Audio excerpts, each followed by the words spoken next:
Dito yung area na critical ngayon kasi yung ginagawa nilang kalsada dito ay malalim.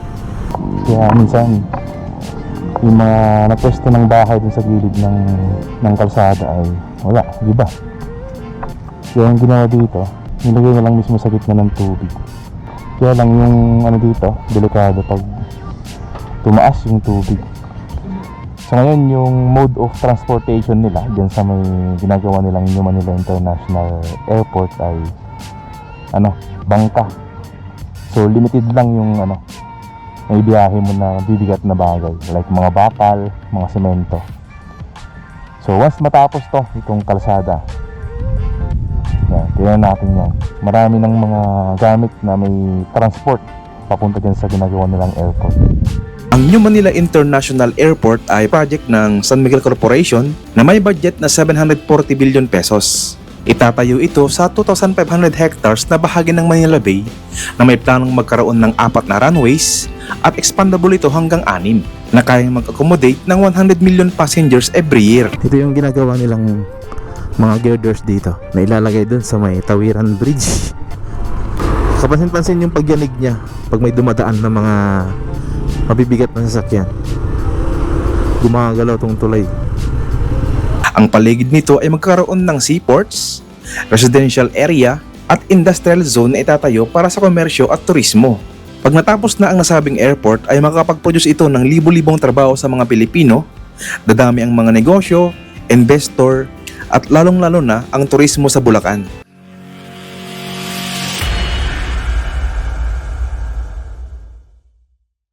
Good morning guys, nandito tayo ngayon sa may Marcelo H. Del Pilar Street. At dito makikita natin na maraming mga kalsadang inaayos. Sa likod natin ay sinarado. Merong ginawang reroute para sa mga sakyan. Yan, tapos dito ay nagkaroon ng tubig sa area ng construction nila ng ito pagkataas dito ng kalsada. Bakit kaya bumuha dito? Naipon yung tubig dito. Ayan o. Dito yung area na critical ngayon kasi yung ginagawa nilang kalsada dito ay malalim. So pag napuno na to, umaapaw na yung tubig dito. Pero sa ngayon, yung level ng tubig sa baba, yan, hindi pa naman puno. Siguro walang labasan na yung tubig dito, kaya ganyan, naipon na lang dyan, na-stuck.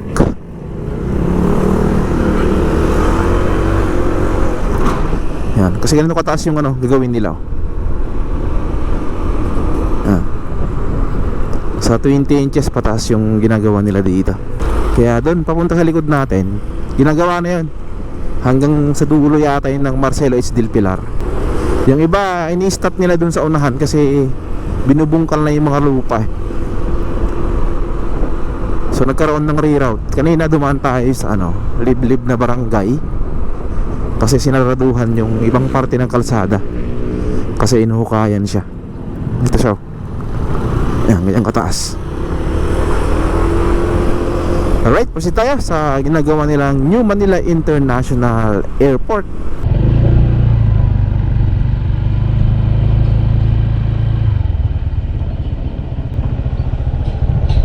Ito na dito yung development.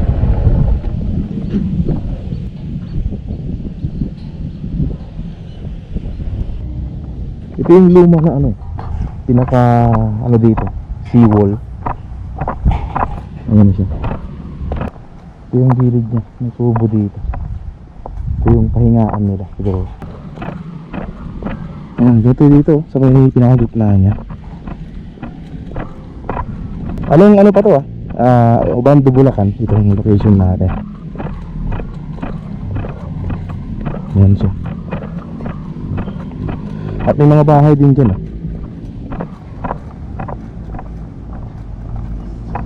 may mga bahay sa gitna ng ilog talaga. Kasi bawal sila sa mga gilid kasi ng kalsada.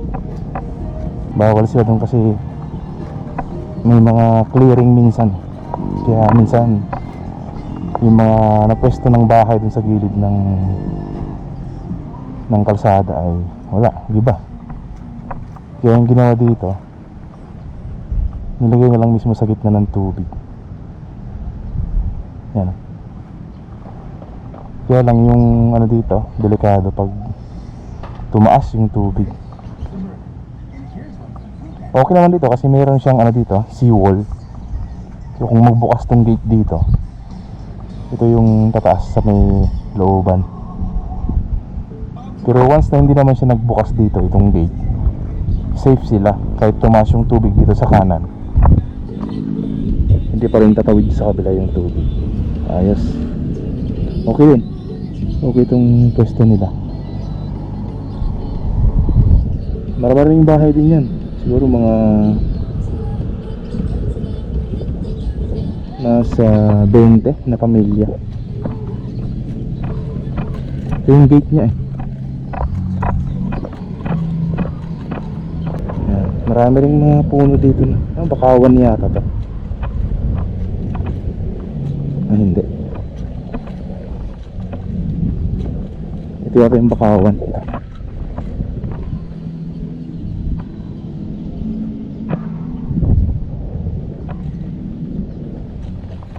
Ito yung gate oh.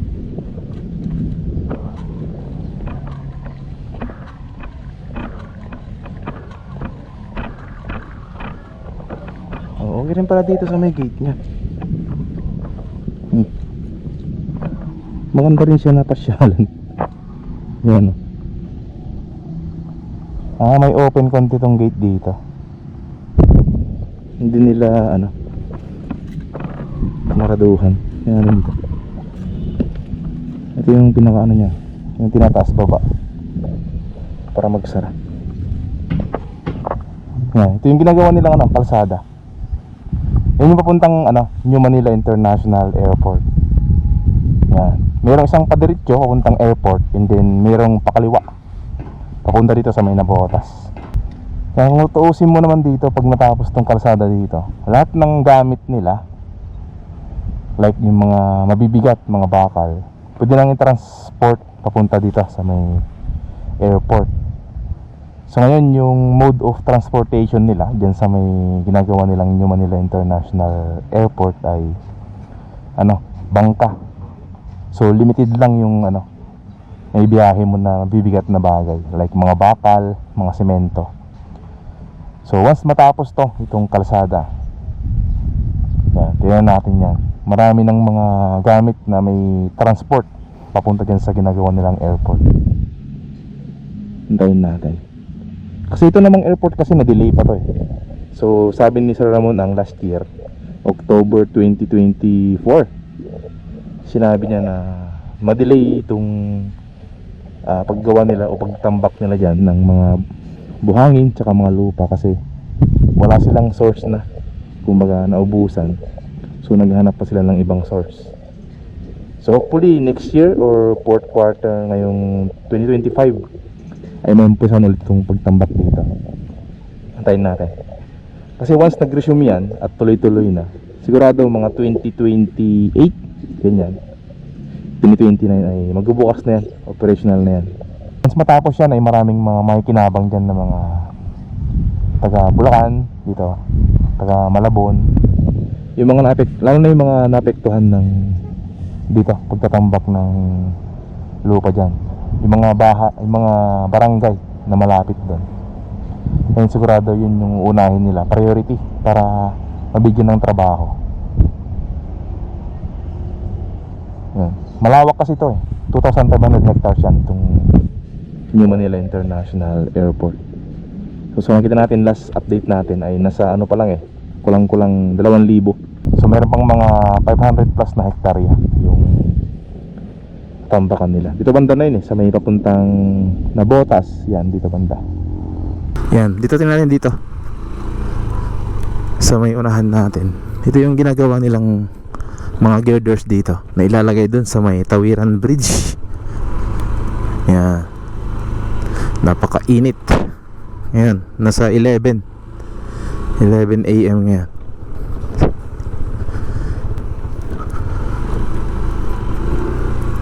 Ayan.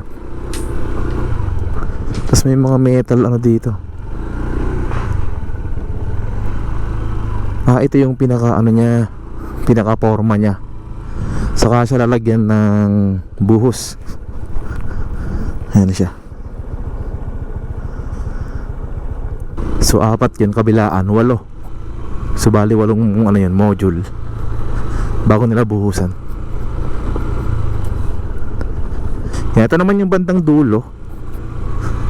At hindi pa yata na umpisahan kasi nung last update natin nandiyan pa rin siya. Dito pa rin yung pinaka ano niya, dulo. So wala pa dito, as is pa rin. Hindi pa ito nadugtungan. So proceed tayo dun sa kabila. Sa may ginagawa nilang tulay dun sa may Tawiran Bridge. Yan. May mga dagdag siya ito, mga bato matinambak dito.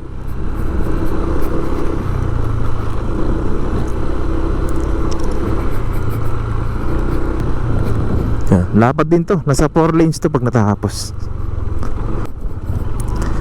Yan, ito yung pinaka module o forma ng ginagawa nilang girders. Yan yung bakal na yan, nabuhusan na yan. Tapos pinapatayo na lang yung semento. Thank you.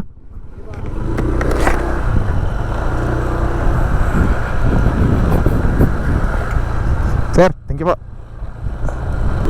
So punta naman natin yung ginagawang Tawiran Bridge, kung ano na yung status. Let's go.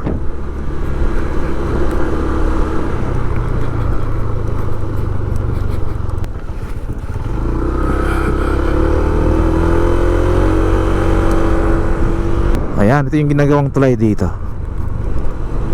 Pinapalitan tong luma. Luma na kasi to. Ayan. Malapit nang bumigay ito. Ito yung papalit nila. Malalaki ng mga pier heads. Ayan o. Tingnan naman kung gaano kalaki to. Oh. Grabe. Ang lapad. Ngayon yung pinaka pier heads nya.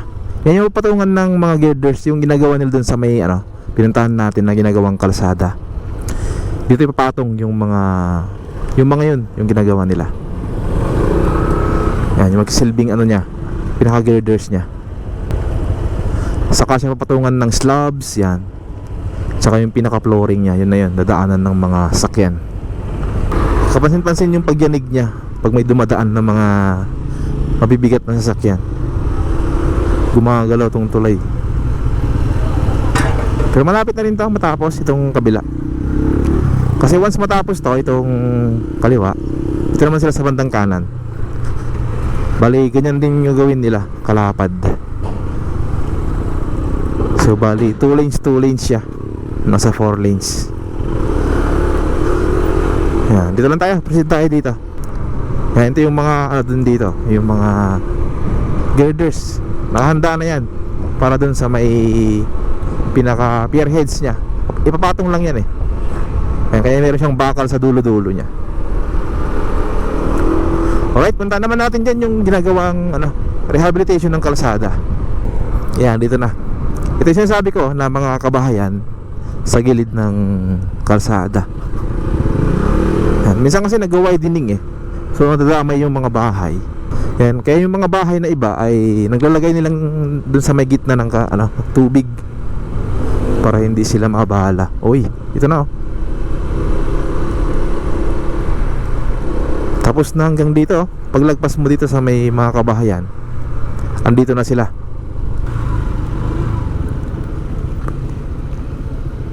Ayan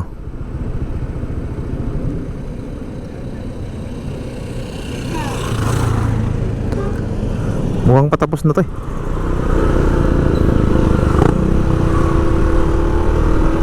Yan. Hanggang doon na yun Yan, daming mga buhangin dito. Tapos na, itong pinaka nya, pinaka pavement nya. Yan, so bali ito yung ginagawa nila ngayon. So may nilalagay sila sa gilid nya. Yung parang doon sa nadaanan natin, may mga nilalagay dito na parang upuan, para once na mayroong dito mamamasyal, pwedeng umupo sa pinakagilid nya. Ayan o. So ayos itong ginagawa nila dito. Para parehas dun sa likod natin. Identical siya hanggang dito. Ito naman yung dulo niya, kung mapapansin nyo. Ayan, ang taas. Ayan. Ito na yung pinakalas. Pero magkaroon pa dito sigurado. Magkakaroon dito ng pagtaas ng kalsada hanggang dun sa Bambang, Perez. Sigurado yan kasi ito yung area na critical pagka nagka-high tide siya. Mataas dito yung tubig. Alright, thank you po sa pagsama sa akin. Dito lang muna itong update natin dito sa may ginagawang rehabilitation tsaka yung mga kalsada na para sa airport. Thank you po. Ingat tayo lagi mga kaibigan, and God bless po sa ating lahat. Peace out.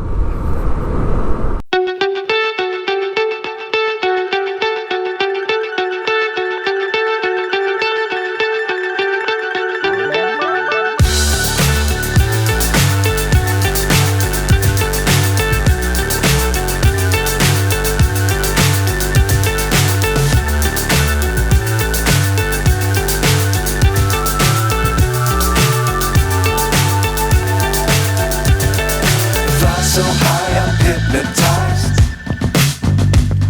What's up is down, what's left is right. Chasing stars and holding you. I can't see the end, but we'll see it through.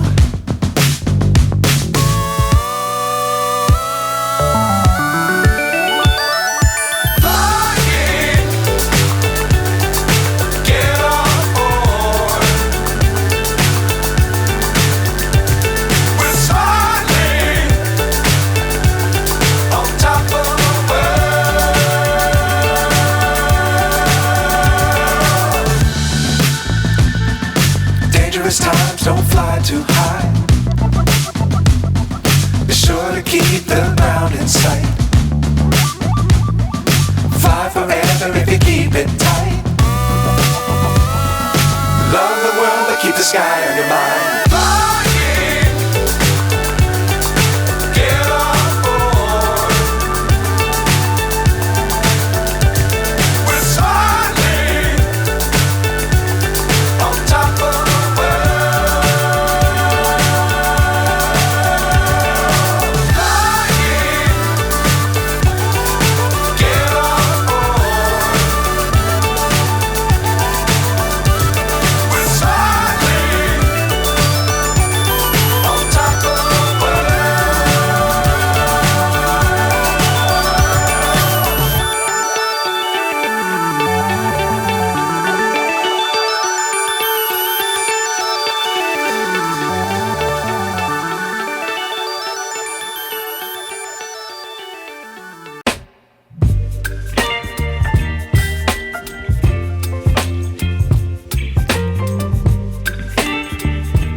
Whip up my appetite.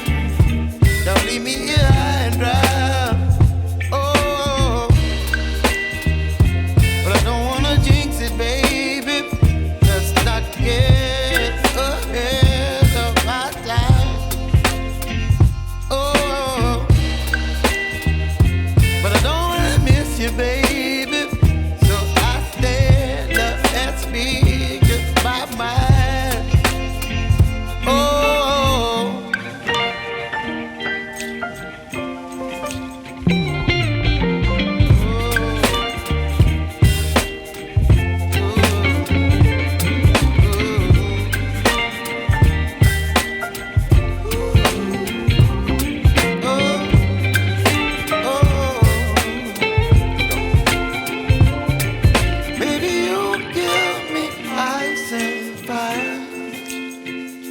You're chilling in the rain. You're some kind of butterfly. Baby, you give me midnight. You whip up my appetite.